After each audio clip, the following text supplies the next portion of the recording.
और आज हम उस सोच को फिर जीवंत करने के लिए यहाँ एकत्र हुए हैं। मेरे सामने कुछ वक्ताओं ने कहा लगभग 1500 योद्धा हैं। आप सबका स्वागत है। इस सोच को कैसे वापस लाएं कि उद्यमिता हम लोग का जन्म सिद्ध अधिकार है, और आज जो शंखनाद हुआ है 75वीं वर्षगांठ का, उसमें इस आंदोलन को आगे बढ़ाने के लिए आप सबको साधुवाद, धन्यवाद। मेरा अनुभव कई सालों से जागृति यात्रा और जागृति उद्यम केंद्र के संस्थापक के नाते है, और उसके कारण मैं 5 बिंदु आपके सामने रखना चाहता हूं जो मेरे लगभग 15 साल के अनुभव को दर्शाता है। मुझे 10 मिनट समय दिया गया है, मैं स्टॉप वॉच मैंने लगा दी है ताकि मैं इसके आगे न बढ़ूं। पहला, अगर अगली स्लाइड आप ले आएं, पहला मुद्दा यह है कि असली भारत न तो बहुत गरीब है न तो बहुत अमीर है। इस मध्य भारत की कल्पना मैंने 15 साल पहले करी, और भारत एक पिरामिड नहीं है। प्रोफेसर सीके प्रहलाद ने कहा भारत एक पिरामिड है, bottom of the pyramid, bottom of the this. ये इमोशनली गलत है, फैक्चुअली गलत है। भारत एक हीरा है जिसको हम लोग चमकाने के लिए यहाँ पर आज एकत्र हुए हैं। और इन द्वितीय और तृतीय श्रेणी के जिले में अधिकांश भारत रहता है। 740 जिले हैं, उसमें से 240 जिलों में लगभग 60%, 58% टू बी प्रिसाइज, लगभग 60% भारत रहता है। न तो बहुत गरीब है आज, न तो बहुत अमीर है। इस भारत को केंद्रित करते हुए मैंने पिछले 15 साल से अपने अभियान को एक जीवन दिया है। हमारी ये सोच है कि हम लोग कैसे इस भारत में एक नई ऊर्जा लेके आएँ। हो सकता है सरकार को, जो सबसे निम्न भारत है, जो कि गरीब भारत है मेरे हिसाब से, हालांकि 460 जिले उसमें हैं, हो सकता है हर जिला ना हो, लेकिन उस भारत में अभी भी सरकार की प्रक्रियाएं चाहिए। लेकिन स्वावलंबन के लिए हम लोग को द्वितीय और तृतीय श्रेणी में, देखिए यूनिकॉर्निज्म हो रहा है, साधुवाद उन लोग को जो यूनिकॉर्न बना रहे हैं, लेकिन असली भारत में अगर हम उद्यमिता को लेके जाएंगे तभी रोजगार आएगा। और इसके लिए मैंने किताब लिखी, उसका नाम है middle of the diamond India, participation through enterprise and participation. तो यह महत्वपूर्ण पहला बिंदु है। दूसरा दोस्तों, उद्यमिता का मूलभूत आबाद कोई प्रक्रिया नहीं है। एक अच्छे उद्यमी को पाना और उसको आगे ले जाना। अंततोगत्वा उद्यमिता का जो सबसे महत्वपूर्ण अंश है वो है लीडरशिप। तो अगली स्लाइड अगर आप लाएं, पिछले 15 साल से हम लोग इस पूरे देश में एक यात्रा करते हैं, उसका नाम है जागृति यात्रा। मेरा सौभाग्य है कि मैं उसका संस्थापक हूं।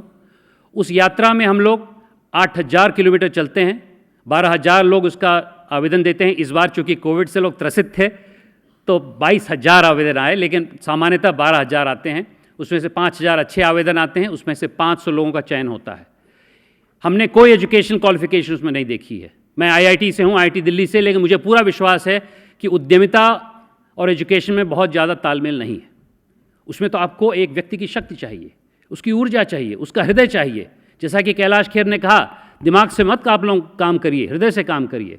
जो उद्यमी होता है उसमें हृदय की ज़रूरत होती है। तो ऐसे उद्यमी आते हैं। और अगले स्लाइड में आप देखेंगे विजय जी कि एक पूरी 8000 किलोमीटर की यात्रा हम लोग निरंतर करे हैं पिछले 15 साल से। मैं चलता हूँ, पहले तो पूरे 15 दिन चलता था, आजकल 7 दिन चल रहा हूँ। 1,20,000 किलोमीटर चला हूँ भारत माता की कृपा से, और उससे हम लोगों ने अनेक लोगों को तैयार किया है। इसके पहली वाली स्लाइड मैं चाहता हूँ कि आप लोगों में से कुछ लोग उसमें आएँ। इसमें दिखाया गया है कि हम लोग हुबली के द्वारा मदुराई जाते हैं, लेकिन इस साल हम लोग कन्याकुमारी गए। मेरे लिए बहुत प्रासंगिक है। विवेकानंद जी से मैं बहुत प्रेरित हूँ। इस किताब में भी उनका वर्णन है, क्योंकि वो ऐसे व्यक्ति थे जिन्होंने अपने इस भारत का स्वप्न बहुत पहले देखा उन्होंने। और इसमें 40% महिलाएं होती हैं। तो जो मेरा दूसरा बिंदु है, उसका दूसरा पार्ट ये है कि यदि आप लोग अपने केंद्र में महिलाओं का समावेश नहीं करेंगे तो उद्यमिता आगे नहीं बढ़ पाएगा। ये वर्ल्ड बैंक की रिपोर्ट है कि यदि आप पुरुष को 100 रुपये देंगे तो 20-25 रुपये तो पान बीड़ी तंबाकू में ले जाएगा। अगर महिला को देंगे तो महिला अपने बच्ची की पढ़ाई में, अपने बच्चे की लिखाई में, स्वास्थ्य में करेगी। तो इसलिए उद्यमिता में महिलाओं का समावेश बहुत आवश्यक है। इसीलिए 40%, 8000 किलोमीटर 15 दिन की यात्रा 40% महिलाएं करती हैं हम लोग के साथ। और ये 7,500 सेनानी जो मैंने तैयार किए हैं, कुछ इस हॉल में भी हैं, कुछ मेरे साथ हैं, मेरी टीम में हैं, वो इस देश को आगे बढ़ाने के लिए हर दिन काम कर रहे हैं। तीसरा बिंदु मैं आपके सामने रखना चाहता हूँ अगली स्लाइड में, कि एक उद्यमिता का जो प्रयोग होता है वो प्रोग्रामेटिक नहीं होता है, उसमें एक शब्द है इकोसिस्टम बनाना पड़ता है। अगर आपने इकोसिस्टम नहीं बनाया, आपने समझा कि आप वहाँ जाके दाना दे देंगे तो थोड़ा जब दाना खत्म हो जाएगा तो हट जाएगा। आज की तारीख में हम लोग देवरिया में, एक छोटा सा जिला है, तृतीय श्रेणी का जिला है, मैं वहाँ का रहने वाला हूँ तो मुझे गर्व है, लेकिन ये बात सही है कि अंग्रेज़ों ने पूर्वांचल में पुरजोर प्रयत्न किया, क्योंकि बलिया के मंगल पांडे ने 1857 पहले गोली चलाई थी। उसके बाद पूर्वांचल को दबाया गया 90 साल तक, और पूर्वांचल ही नहीं, जहाँ भी आज़ादी की लड़ाई लड़ी गई, चाहे वो बिरसा मुंडा झारखंड में हो, चाहे सांथाल हो, वहीं पर अंग्रेज़ों ने दबाया। और ये बड़ी शर्म की बात है कि आज 75वां वर्षगांठ हो रहा है, वही के वही जो प्रांत हैं जहाँ पर सबसे बड़ी लड़ाई लड़ी गई थी, वहाँ पर अभी भी हम लोग इस प्रकार का प्रयोग नहीं कर पाए। तो मेरा ये प्रयत्न रहा है कि पूर्वांचल में और ऐसे अन्य जिलों में जहाँ पर आज की तारीख में उतना विकास नहीं हो पाया, वहीं से शुरुआत करें। कठिन काम है, कठिन काम है, क्योंकि पूर्वांचल में पलायन बहुत होता है, और वेस्टर्न बिहार में आ जाएंगे वहाँ भी पलायन होता है, झारखंड से होता है। लेकिन उस कठिन काम को यदि मैंने कर दिया और जागृति ने कर दिया, तो मुझे पूरा विश्वास है कि झारखंड, छत्तीसगढ़, मध्य प्रदेश, असम, उड़ीसा, ऐसे जो प्रांत हैं जहाँ पर आज उद्यमिता की बहुत आवश्यकता है। देखिए, कर्नाटक में भी है, गुजरात में भी है, लेकिन अधिकांश गुजराती और कर्नाटक वाले उद्यमी आज बन गए हैं। सबसे महत्वपूर्ण बात है कि हम लोग एक एड़े पैर से चल रहे हैं, दक्षिण और पश्चिम आगे निकल रहा है, पूर्व और उत्तर पीछे जा रहा है। तो उसके लिए कैसे हम लोग इस प्रकार की सोच रखें कि वहाँ भी हमें जाना पड़ेगा, वहाँ संघर्ष करना पड़ेगा। उस मुद्दे में मैं आप सबको आमंत्रित करना चाहता हूँ। अगले स्लाइड में एक मैं केंद्र बनवा रहा हूँ, उसका नाम है जागृति उद्यम केंद्र पूर्वांचल। वह केंद्र अभी तो स्थापित नहीं हो पाया है, लेकिन 8 अप्रैल को, जिस दिन मंगल पांडे को फांसी लगी थी, उस दिन हम इसका शिलान्यास एक बहुत सरल तरीके से कर रहे हैं। अगले स्लाइड में आप एक चित्र देखेंगे जो आज की तारीख में बन गया है। इसमें कई लोगों का योगदान है, श्रीधर बेम्बू जो हमारे मित्र हैं, जोहो का भी योगदान है। उनकी भी सोच ऐसी है कि छोटे गांव शहरों में अगर हम लोग इस प्रकार की संस्थागत रूप से नहीं करेंगे तो प्रोग्रामेटिक दोस्तों उद्यमिता चलती नहीं है। इसीलिए जो आज सुबह की आज का कार्यक्रम था और कल से मैं देख रहा हूं जो आप लोग उद्यम केंद्र बना रहे हैं, बहुत ही आवश्यक है। यदि वहाँ के व्यक्ति को विश्वास नहीं होगा कि आप अगले 10, 15, 20, 50 साल तक नहीं रहेंगे, तो उद्यमिता आगे नहीं बढ़ पाएगी। मेरा 5वां और आखिरी मंत्र यह है दोस्तों, इसमें इतिहास में हमें जाना पड़ेगा, और राष्ट्र निर्माण के लिए सिर्फ यह रोजगार की बात नहीं है, यह तो राष्ट्र निर्माण की बात है। क्यों मैं कह रहा हूँ? क्योंकि ये 240 जिले और उसके साथ साथ अन्य जिले अगर उद्यमिता से आगे नहीं बढ़ेंगे तो हम लोग फिर टेढ़े हो जाएंगे। 2% ऊपर वाले साहूकार, उन्होंने पूरा 10 ट्रिलियन इकॉनमी जिसमें मैंने बहुत काम किया है। अगर हमें इंक्लूसिव ग्रोथ लाना है तो उद्यमिता बहुत आवश्यक है, और इसमें इनोवेशन की जो बात रखी प्रोफेसर साहब ने, वो भी बहुत आवश्यक है, क्योंकि इनोवेशन के बिना कोई भी देश आगे नहीं बढ़ा है। सिर्फ उद्यमिता ठीक है, लेकिन उसके ऊपर एक चीज़ है जिसमें कि नवाचरण की जो बात कही जा रही है, उसका भी बहुत बहुत योगदान रहा है। और इसमें देखिए, मैं कुछ हद तक संघ परिवार से जुड़ा हूँ, कुछ हद तक भाजपा से जुड़ा हूँ, और मैं ये भी कहना चाहता हूँ कि सरकार को भी, जब प्रधानमंत्री जी बोलते हैं कि सबका प्रयास होए, तो सबके प्रयास में 3 वर्ग हैं। एक हम सब समाज सेवी संस्था जैसे मेरी, आप सब लोग, एक सरकार, राजीव जी आके बोल गए, और एक प्राइवेट सेक्टर भी। तो होल ऑफ नेशन अप्रोच अगर नहीं होगी हम लोग की, एक सबका प्रयास नहीं होगा, एकजुट होकर नहीं चलेंगे, तो उद्यमिता का जो पहाड़ है उस पर नहीं चढ़ पाएंगे। इसके लिए हम लोग को एक साथ मिलकर चलना पड़ेगा, ये बहुत आवश्यक है। अंत में जो आपने एक वट वृक्ष देखा, मेरे पास 1.5 मिनट हैं, उसके बारे में एक व्यक्तिगत आपको अपना वृत्तांत बताना चाहता हूँ। यह वट वृक्ष उसी गांव में है जहां मैं आजकल रह रहा हूं। उसका गांव का नाम है बड़पार, बड़ के पार।